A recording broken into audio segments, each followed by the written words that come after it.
G'day everybody, it's Gabriel from Supertech Electronics, and today we're going to remove a Holden Colorado sound system.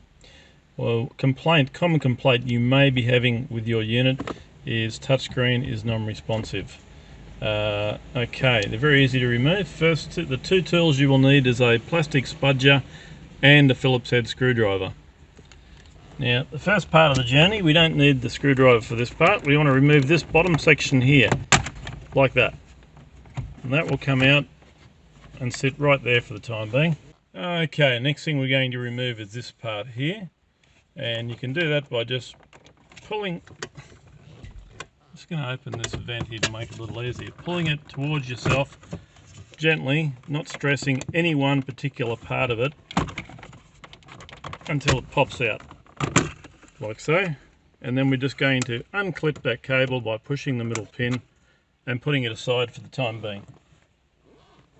Okay, so we're almost there. We're going to remove these two air vents next in order to get to those 4 screws behind it. And you can do that by getting a plastic spudger underneath and pulling really hard to make the clips underneath it let go.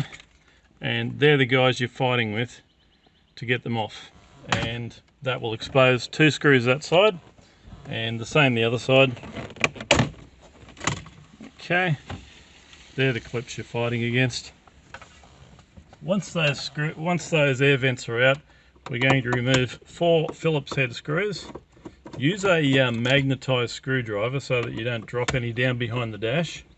Now, once we've got those screws, this will slide out.